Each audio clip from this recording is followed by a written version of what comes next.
You don't cast. Last. Now everybody go chop breakfast. France. If someone had told Emmanuel Macron that France will suffer these consequences, they felt like we Africans were so daft and we will not grow to reason because our forefathers gave it to them all. But let me tell you the truth, African countries are becoming wise.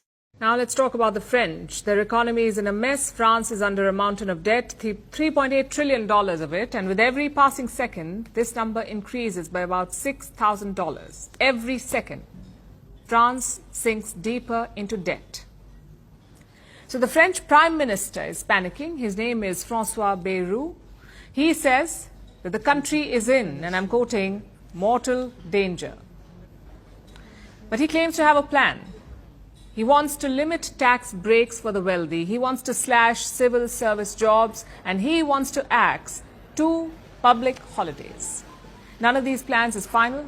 All of them are controversial. But one of them has unleashed a firestorm in France. And that's the last one, axing 2 public holidays.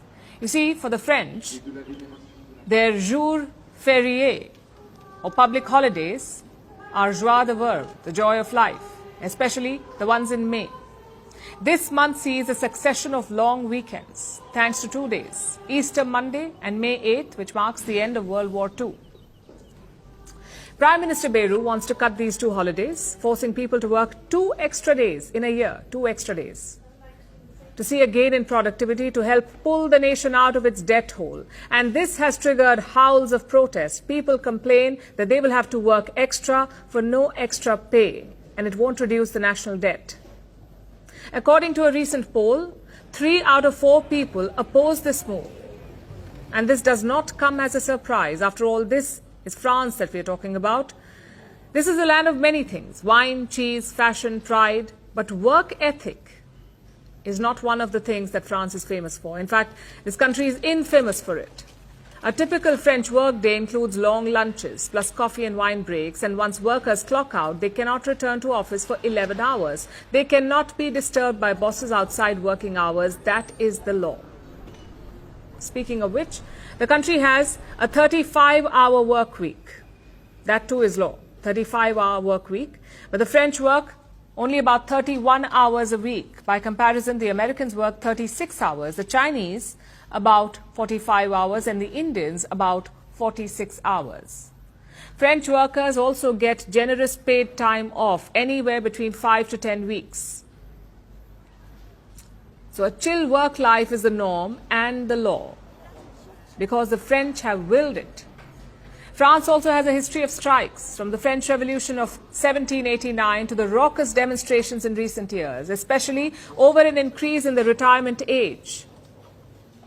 People decry the few extra years of work. The world calls it a God-given right to endless downtime. But stereotypes aside, there is more to consider here. For instance, yes, France has a lot of public holidays, but many other European countries like Belgium and Finland have just as many. And yes, the French work about 31 hours a week, but so do the British. And by the way, French productivity is apparently 18% higher than the UK's.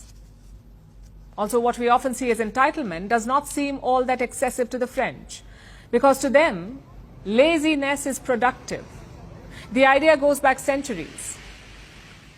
In 1571, a French thinker retired at the age of 38.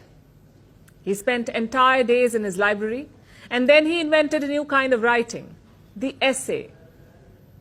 This story is a fan favorite in the country, the same country where thinker after thinker has emphasized this, the importance of time away from work, where politicians have defended people's right to be lazy in Parliament, where work is seen as a part of life.